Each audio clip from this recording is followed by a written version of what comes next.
Terima kasih yang terhormat Bapak Kapolda, yang saya hormati rekan-rekan pejabat utama Polda Metro Jaya, dari Puslapor, Densus, dari KPAI, dan rekan-rekan media semua yang berbahagia.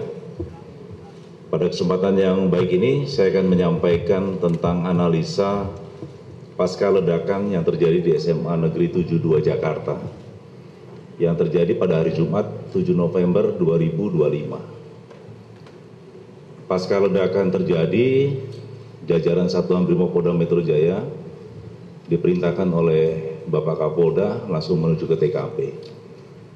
Kami bersama tim Jibom dari Detasemen Gegana langsung menuju ke TKP. Kemudian ada beberapa langkah yang kami lakukan di sana, yaitu membuat zona perimeter.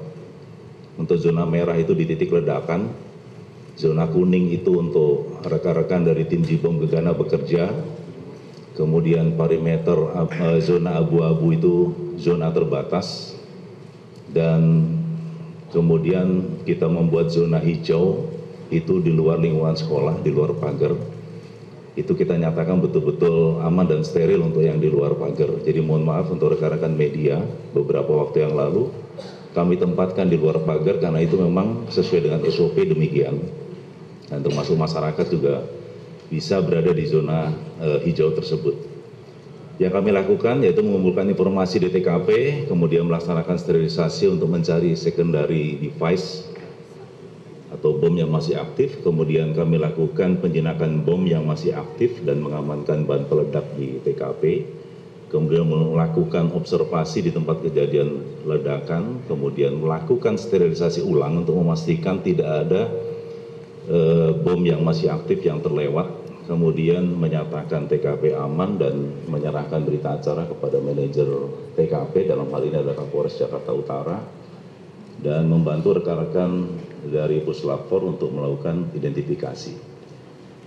Dari langkah-langkah tersebut, kami mendapatkan ada dua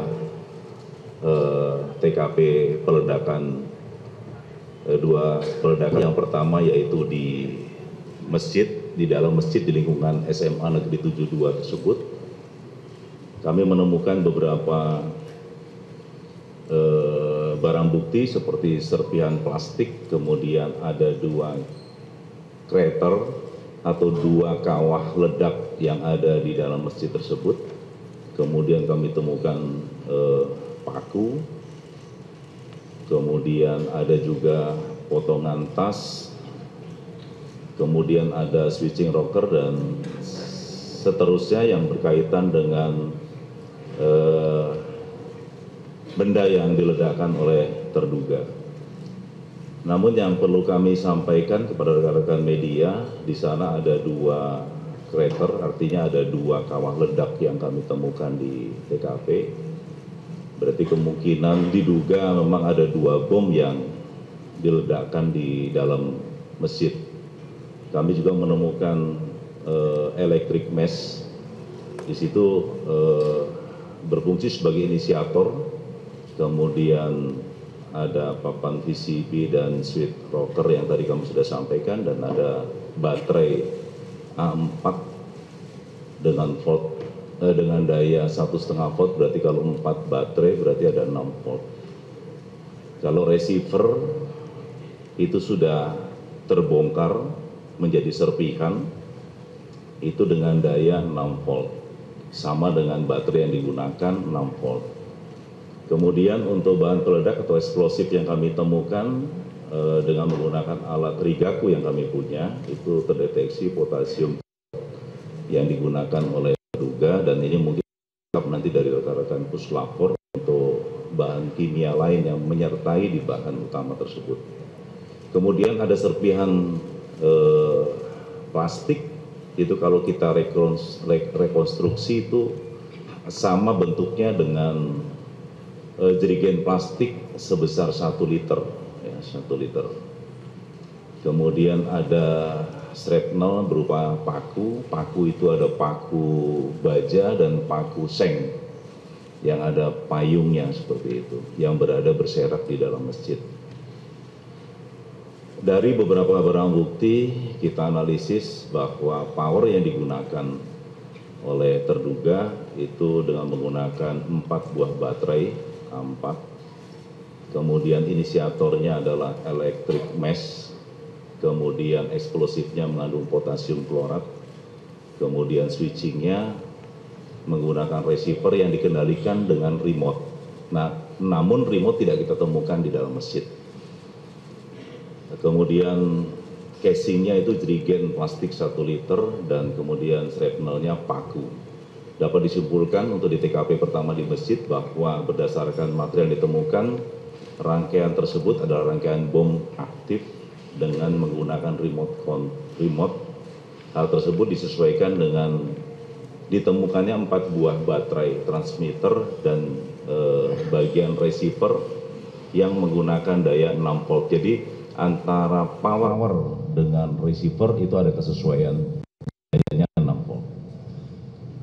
Kemudian di TKP 1 tadi sudah kami sampaikan ditemukan 2 liter atau 2 kawah ledak. Itu dimungkinkan terdapat 2 bom yang sudah meledak di dalam masjid. Kemudian dampak ledakan berupa overpressure dan shrapnel paku yang mengakibatkan banyak korban yang terluka. Kalau untuk overpressure ini mengakibatkan banyak luka kendala dengan gendang telinga untuk para korban yang ada dalam masjid.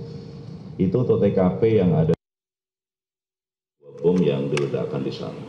Kemudian untuk TKP yang kedua, posisi itu ada di bank sampah.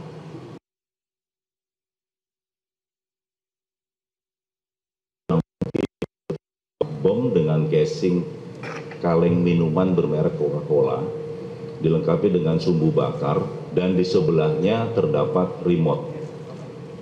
Jadi berdasarkan temuan tersebut, analisa kami bahwa terduga pelaku itu meledakkan posisi yang bersangkutan tidak di dalam masjid. Karena remote kami temukan di taman.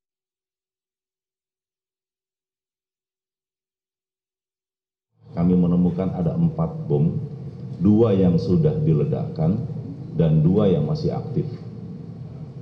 Kami lakukan X-ray dan tidak terdapat rangkaian elektronik di dalam bom yang di bank sampah. Bom yang di dalam bank yang terdapat kami temukan di bank sampah tersebut menggunakan casing pipa ukuran 3/4 mm dengan panjang kurang lebih sekitar 20 cm. Itu untuk yang 2 sudah meledak, itu namun tidak sempurna meledaknya, jadi tutup casing yang meledak, namun casing pipanya tetap utuh, dan 2 yang masih aktif sudah kita karena kami tahu tentang cara teman-teman dari Jibom untuk melakukan pembongkaran bom secara manual karena tidak ada rangkaian elektronik, sehingga kami temukan di sana.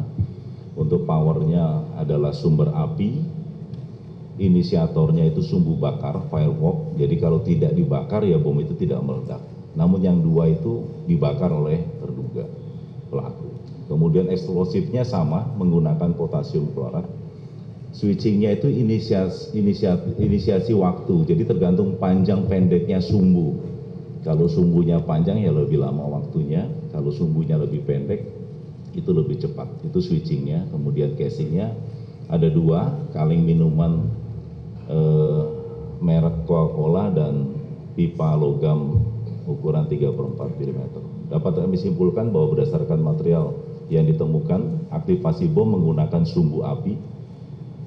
Kemudian yang di Taman Baca ditemukan 1 bom bakar dengan casing kaleng minuman bermerek Coca-Cola dengan kondisi masih aktif dan saat ini sudah diamankan oleh Detasemen Gegana Satrimoporda Metro Jaya untuk barang bukti tersebut. Kemudian di bank sampah itu ditemukan 2 yang sudah meledak dan 2 yang masih aktif, itu pun yang masih aktif sudah kita amankan di markas Gegana Satrimoporda Metro Jaya. Berdasarkan hal tersebut maka dapat kami simpulkan bahwa total di TKP kami temukan 7 buah bom dengan rincian sebagai berikut. Di TKP 1 itu 2 bom sudah meledak dengan aktivasi receiver yang dikendalikan dengan remote control, yang remote-nya kami temukan di Taman Baca.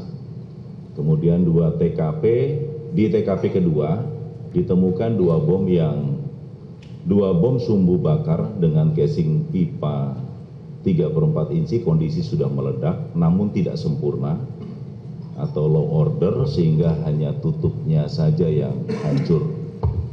Nah, ini berkesesuaian juga dengan terduga ada bagian tubuhnya yang luka di sana. Kemudian 2 bom sumbu bakar dengan casing pipa logam 3/4 inci, kondisi masih aktif.